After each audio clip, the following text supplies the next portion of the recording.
We're back, guys. We are back.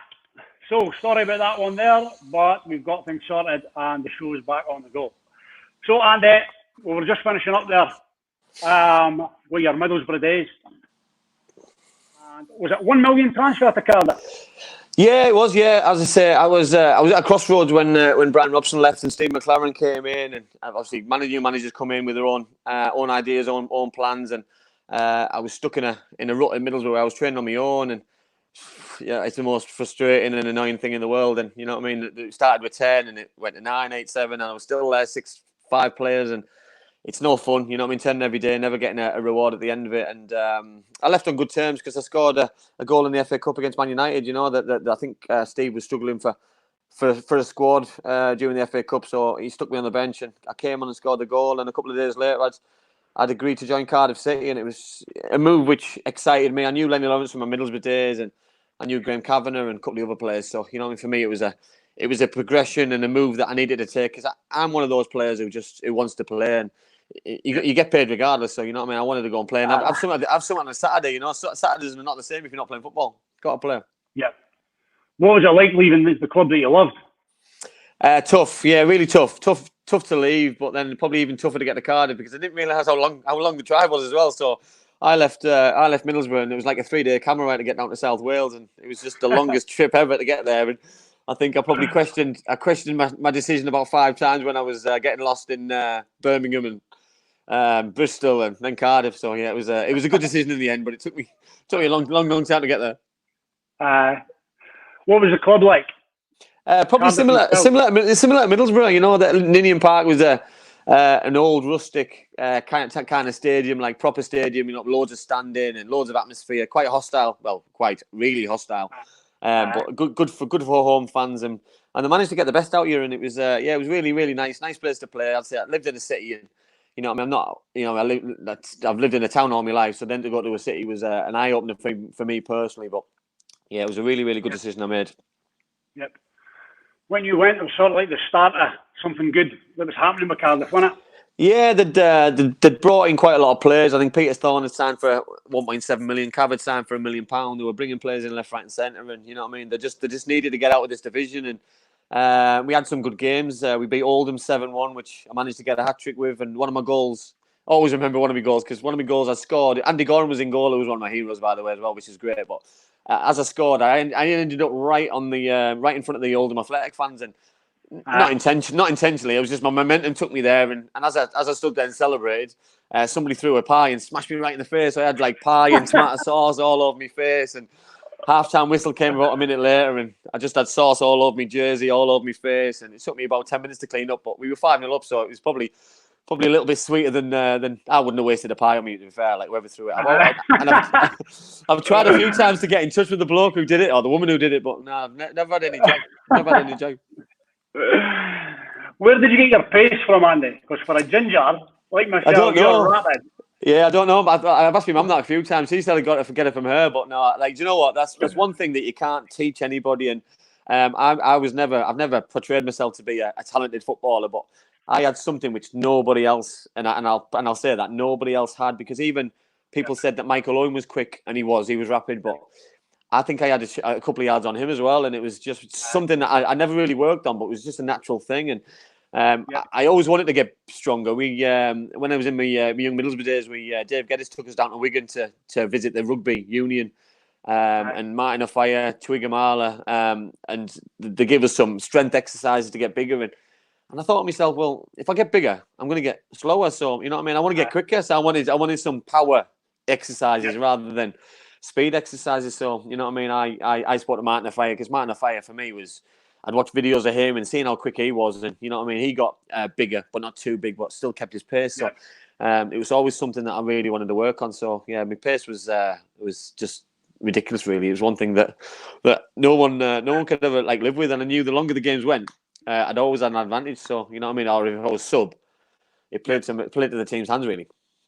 Because I always remember, mate, when I was younger, I mean, there's not many years between us, but you were just on the scene. Middlesbrough was a big thing, them getting into. And I was like, wow, look at him, man.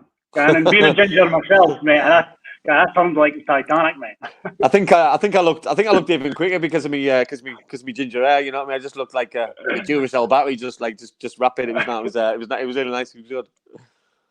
That's brilliant, mate. Brilliant.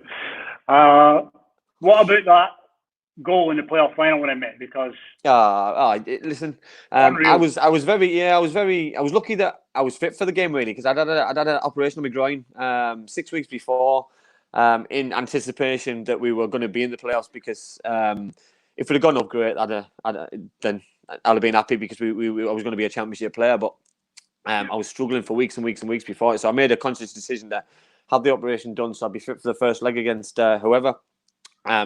It got to the first leg against Bristol City, and I was still a bit sore, but I managed to get on the bench and didn't come on because the manager didn't want to risk me. Second leg, still sore. I just couldn't get away from the pain, and I got to the final, and the game was on the Sunday. And the manager said on the Wednesday, he said, "You've got a day to get yourself fit. You've got to train tomorrow. You haven't trained for 3 weeks, and if you don't train tomorrow, you can't be on the bench." So I had a decision to make, and I just thought I'm just going to have to get on with it. So regardless of the pain, I'm going to have to train tomorrow and get on. And trained on the Thursday, managing in the team, in the subs, and luckily enough, I was on the bench. And on the Sunday, the game at Millennium Stadium for Cardiff in Cardiff. I think it was written in the stars for us to win. And the way that we won, I think it was about 10 or 12 minutes to go. I was starting to think, where am I going to put my penalty? I hate penalties, and thinking, if I miss here, imagine it won't be worth living. Yep. So I was just so lucky. Ball came over the top, and Danny Shitu tried to read it and misjudged it a little bit, and managed to get the ball over Chris Day's head. And the noise, it was the noise for me, and just pure emotion straight after was just unbelievable, electric, really. Yeah, it was an outstanding finish, mate. Cool as you like. Well, yeah, I was probably renowned for the way that I used to love enjoying lobbing goalkeepers in it, but I probably love it when the ball was coming down, and this one was going up, and it just sat up, and it wasn't going to come down, so I had to make a decision to do it. And you know what I mean? I watched the video and seen the goal a few times, and Chris Day must be, if his fingers were just a half an inch too tall, he might have stopped it trickling going in, and it was just just to see it go over his head and see the supporters' faces behind the goal to the side of me when we're celebrating was just it was just what dreams are made of, really. There's probably one regret in my football career, not a regret, but one thing I was disappointed with is not playing at Wembley. But if for me to score the winning goal in the Millennium Stadium for Cardiff, I wouldn't want to change it to go to Wembley because it meant even more being in Cardiff. So it was brilliant.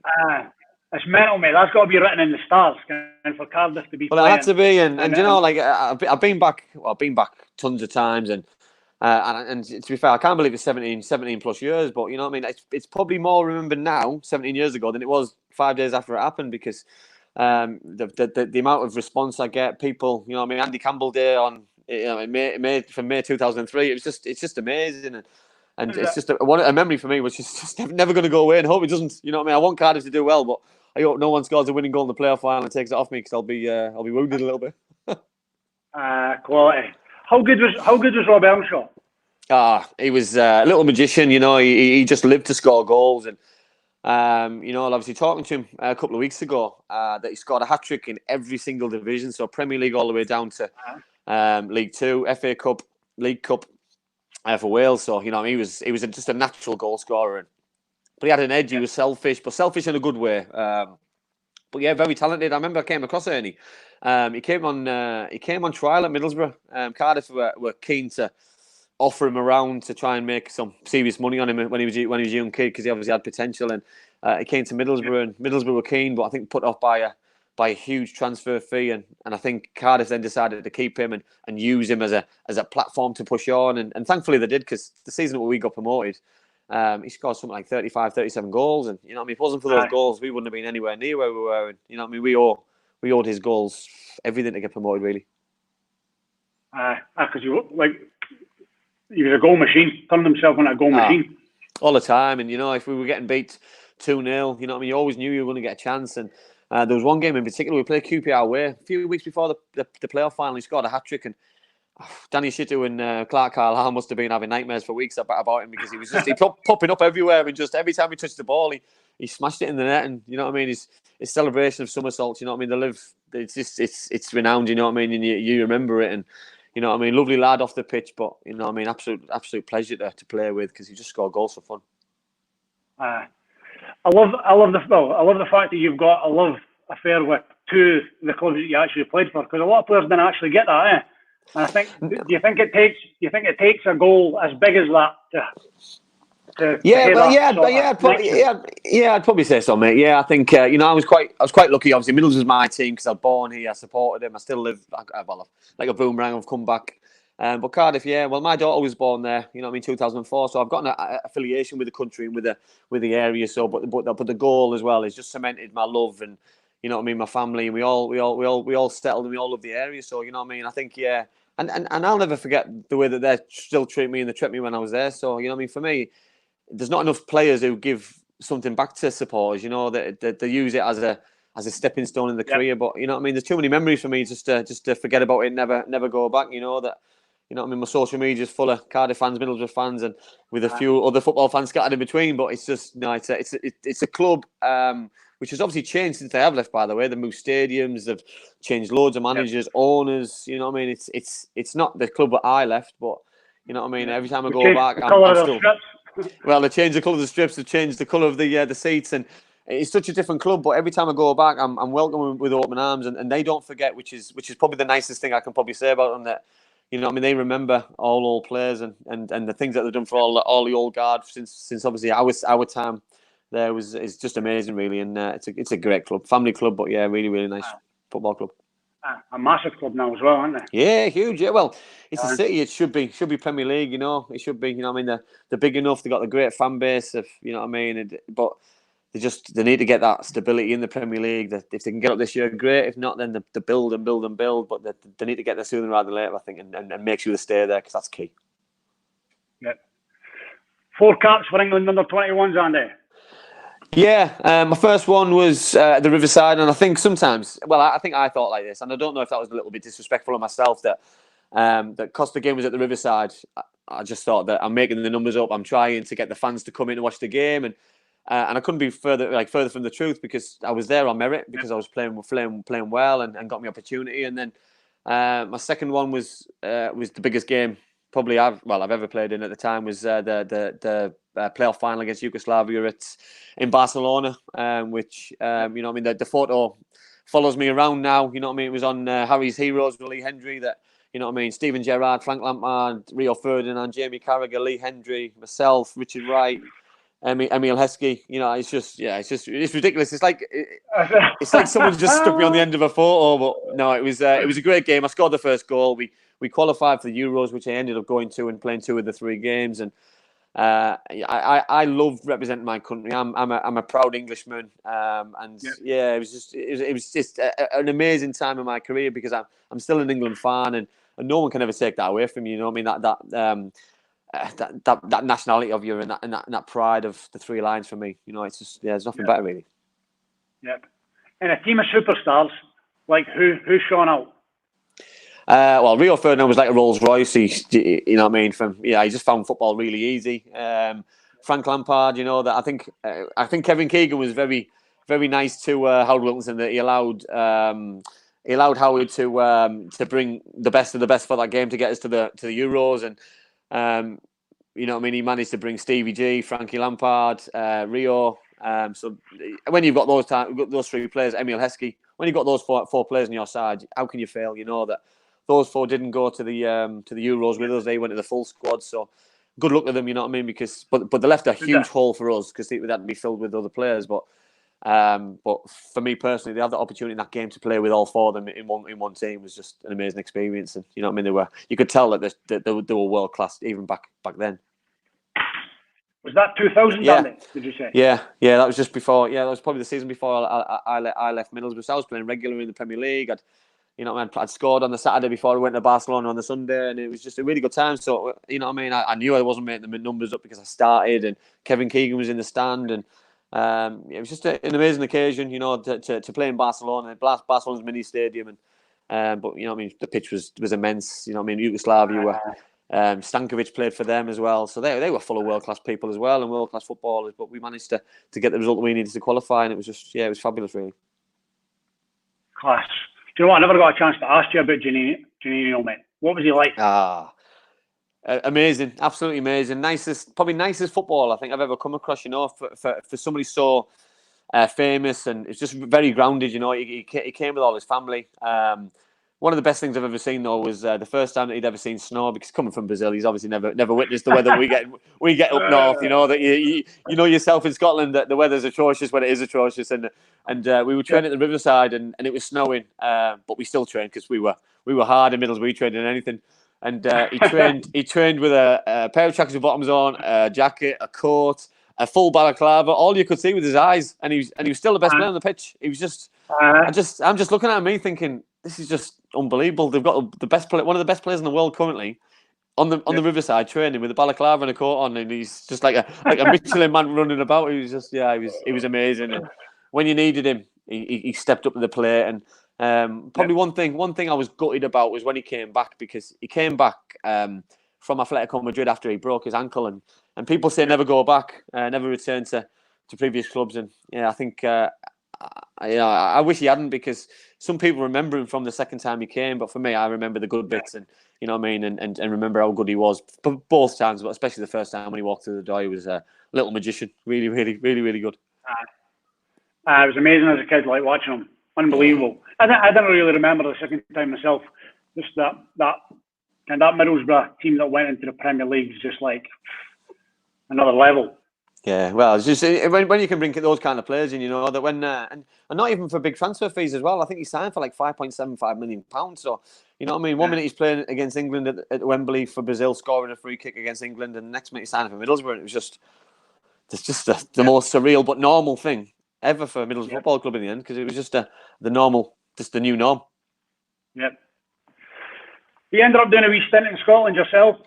Yeah, I did. I left Cardiff. I didn't leave Cardiff in great terms, but I wanted to go and play, and I wanted to try something new. And Jim Leishman rang me up and asked me if I fancy going down to Dunfermline, and jumped at the chance. Really, that his vision was, we were still in the cup quarter final. We want to go to the cup final, which I was excited about. And he said the dream is we want to stay up. You know what I mean? So we need a few players in, and so he brought a couple of players in at the time. So I went down there, obviously, to play at Parkhead and play at home against Celtic. It was great, but the gulf between the two was, that we got beat by Celtic at home. I think we got beat 8-1, and Chris Sutton, Roy Keane, John Hartson, Sean Maloney, Petrov. That you just can't compete with those kind of players. And Ibrox, same thing, and Rangers were just the following. That every time we played a normal game in the SPL, there was probably 6,000 there, but when we played Celtic or Rangers, it was just there's people outside and thousands outside waiting to try and get in. It's just it's really exciting. But Jim got us to stay up. We stayed up that season, which was great. We got the cup final, which was his dream. We obviously got beat by Celtic in the final, which was a decent result in the end. I think we only got beat 3-0, which is progress from the 8-1 a week before. But it's hard to compete on a big stage with Roy Keanes and John Hartsons and Chris Suttons and those kind of players. So that I loved my time there. I lived in Edinburgh, and I seen a different life, and the plan was to come closer to up north and settle down with my young family and stuff. But I didn't go back to Middlesbrough from when I lived there for the year, because I had such a really, really nice time in Edinburgh in Scotland, because the people were friendly and the football was good, and I had a really good life. I was disappointed to leave really, but the club it wasn't the right option for me at the club, so I moved on. Yeah. I mean, you see, obviously, Cardiff and Swansea are in England, then it's been talked about for years. And Rangers and Celtic are out of place in Scotland, and people will maybe give me a bit of backlash or shit for that. But and to see two massive clubs doing England, I would love to see it. Well, the thing is, though, I think the only problem they've got is that they want to go straight in the Premier League, which they're big enough to. But then the Leeds United and the Middlesbrough and the Cardiff and the Blackburn will say, well, hang on a minute, we've got to get in the Premier League, so they've got to do it. And which I get both points, but for me, I agree with you that for me, I've played at both stadiums. I've seen the travelling fan base. I've seen the kind of calibre of players, the training grounds, everything's set up for them to go to the other level. And for me, for them to progress on in Europe and things, they've got to play at the higher level all of the time. And it must be hard for the players and the managers to play Aberdeen or Celtic or Rangers one week and then all of a sudden play against a St Mirren. It's not being disrespectful to those kind of teams, but no, definitely. It's hard. It's hard for the players to raise the game and then bring it down to another level. It must be so difficult. I've always thought like when it's got a big European night coming up, and then they played Hamilton on the Saturday, to go from there, or even coming back from Europe to then go and play a lesser club as well, Ken, to go up and down. You're just thinking, what's going on? Yeah, it's so difficult, isn't it? You know what I mean? And the mentality of players and the squad rotation and the fans' expectation, you know, that it's just two massive, huge football clubs, and you know what I mean. They wouldn't look out of place anywhere near for me the top six. You know what I mean? Those kind of clubs, and you know what I mean. They'd have to earn the right because it'd be a tough season for them. But the fans would love it as well. They travel in the thousands, and the excitement would be probably even better than what it is now. You know, so for me, I'm all for it, and I've said so for many a year. You had a wee stint in management. Is that something you're going to do again? No. Did it? Enjoyed it. Really enjoyed it. But I think I've. I had enough when I ended up getting the sack from my last job, and it wasn't probably the ending that I wanted, and I tried to get back in, but then I thought, you know, it has to be right for me, and now I've been out of the game a little bit too long, as in that kind of environment, that I'm not naive and stupid enough to think, you know what, I'm just going to go back into it, because you know what I mean, there's good coaches out there who are touching or still involved in the game, or managers who've only just come out. So for me to go back in, for me now, I'm happy to do what I do and talk about football and just look from a different angle, because you know what I mean, it's quite a difficult job as well. It's like a full-time job, but not during part-time, and you know, like players are difficult. The transition from being a player then to be a manager looking after players was difficult, and you know what I mean, sometimes I enjoyed it, sometimes I thought it was really difficult, sometimes I really struggled, but it was just you know what I mean, I don't think I ever enjoyed a Saturday night. Even when we won, didn't really enjoy it, because you're only as good as your last game, and then you go on to the next one, but when you lose, you take it to heart. So every Saturday night was just a drunken mess, just worrying about the next game. It's a 24/7 thing though, being a manager, eh? Yeah, well, it is, and I wouldn't even say it's that enjoyable, but you know what I mean, it's the best job in the world, but at the same time, it's the worst job in the world, and players, and the thing what got me annoyed is after a game that you take it to heart, and players go here, there, and everywhere. They'll go out and they'll socialise and they'll forget about it, but you know what I mean, it hurts until your next game, and if you haven't got a game for another week, then it's a long time, a week to get your head around a defeat or a bad performance or a bad decision by you, because you know, there's plenty of times that I realised driving home after a game that was my fault, and the only chance for me to get it right is by picking the right formation, tactics, whatever, the following week, and you know what I mean. And if you didn't get the result, it's just the longest drive or week in the world. And, yeah, it's not nice.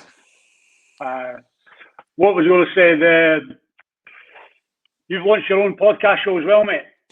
Yeah, I love it. To be fair, we started off the Andy Campbell Championship show, just talking about Championship football, and just because Middlesbrough are in there, Cardiff are in there, it was a no-brainer, and really enjoyed it. You know what I mean? Got to watch all the games and talk about all the best players and all the games, and then lockdown happened, so I was a little bit disappointed, a little bit like somebody taking the air out my tires, and then we were at a bit of a crossroads. So we had a Zoom conversation one day and just said, like, what are we going to do? We're going to stop it. You know what I mean? Are we going to give something else a go? So we thought, well, we'll go down the live interview route. And so we'll try a live interview. We'll get questions from the public. We'll throw some questions at ourselves. And so we tried a contact which I knew from Cardiff City and worked really well. And then we thought, well, we'll try someone else and try a different avenue of player, and it's took off, really. You know, we've been doing it for 12, 13 weeks. Had 12, 13 really unbelievable guests on Monday nights, and got a really good one coming up on Saturday, Emil Heskey. And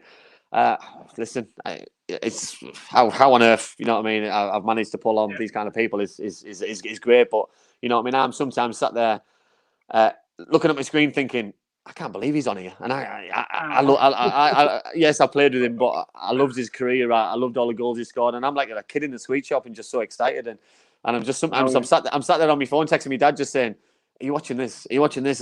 You know what I mean? And just I'll take a photo and just so I've got it for later on, because it's the best job in the world, talking about something that you've got a passion in, and talk, especially when the other person's got a passion in it as well, because you know what I mean. Just it works really well, and the chemistry, you know what I mean. And I've seen your shows, and you know what I mean. I've seen the Charlie one, and we obviously had Charlie on, who's a lovely fella, Kevin McNaughton. And when you've got somebody and people who've got the same passion as you have, the chemistry works really well, and the shows just flow really well, and the time just goes like that, and all of a sudden, you know, it's gone, and you got it because you want it to carry on. Definitely. Oh, yeah, I love having you on, mate. People have been saying in the comments, "Oh, they're like twins."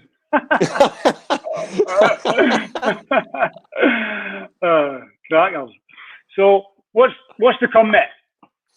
Well, I'm currently in education, so I'm a PE teacher in primary school. Obviously, when I came out of football, I was a little bit lost. I'll be honest. I transitioned. Nobody got me ready for it, and I was about 6 months a year. Didn't know what I was doing. Didn't know where I was going, and managed to stumble over the PFA. Richard Jobson, Andy Barlow, in particular, those two, and people have bad words to say about the PFA sometimes, but you know what? Those two saved me. Big time. They pushed me in a direction to go back to college to go and do my GCSEs, which I didn't have. I then pushed me into university to Teesside, which I've got 2 degrees from. Went into education, so went to secondary school, now primary school, and yeah, I love it. It's different, very different lifestyle. Love the holidays, by the way. So the holidays are great. But I'm a director at Black Diamond Sports Football Agents. So I've got me foot in there. We're growing. We're doing things a little bit different. We don't really focus on players, so to speak. We focus on clubs and managers and that kind of aspect. And it's different. It's something that I enjoy doing. Love talking to people, and then obviously got the podcast as well. So you know what I mean, busy, but and all, you know what I mean. My job's separate. Do that, and then in my downtime and help Black Diamond do my podcast. It's just complete football all the time and talking to people, passionate people about the thing that I love, and it's just it's the best thing ever. That's brilliant, mate. It's the same for me. I'm bringing people on and just catching the breeze and having the chat. I love it. Yeah. Well, mate, you can't beat it. And you know what? And doing it on the software you use, and you see the chat and you see the questions coming in, because I find myself sometimes I can be lost in the chat and I'm reading it and I'm smiling because I get messages of people saying I caught you laughing, or I caught you smiling, because you catch something in the chat what makes you laugh, because it's you know what I mean, it is what it is, and it's, you know what I mean, because this would be nothing without people who are watching it. You know what I mean? When we do it on a Monday and you doing it tonight, it's, you know what I mean. I thank for everyone who's watching, because you know what I mean. It wouldn't be anything without people watching, because it makes it more special, more personal, because we've got people who want to join in and want to join what we're trying to achieve. That's what's great about doing it live. Getting people just seeing the comments coming in and stuff. Definitely. Yeah, the interaction's like the best thing ever, because you know what I mean, that if you're not going to interact with people, then the whole show doesn't work. So you might as well just do a record and then stick out later on. But it's not the same, and it's nice to. Things are, sometimes they pick up things that they want to ask, which you don't potentially have found out or have an idea. So it's sometimes it's free research, which I find absolutely fantastic. Definitely. Well, Andy, yeah, totally appreciate you. My pleasure, Dave. My pleasure, mate. My pleasure. Absolutely outstanding, mate. And I wish you all the best with your show. Yeah, top man. Thanks, mate. Got to have a shout out though, Gino. Got to have a shout out to Parko, because Parko, mutual friends. I don't want to miss him out. I know. I'm not sure he's watching, because I'm sure he told me that he's going to watch it later on, because he's got a game tonight for the over 40s, which I could or probably should have been playing in, but I've got my kids, so I can't play. But yeah, big shout out to Parko, because he also made this happen as well. He made this happen, definitely. He's actually he's top of the list on my notes. His name is actually block capitals at the top of my notes, and I just told him to give him a shout out. But getting there, Parko, thanks for putting us in touch. It's been amazing. Man. And you have a good one, and all the best for Emil Hiskey. Top man. Go smash it, mate.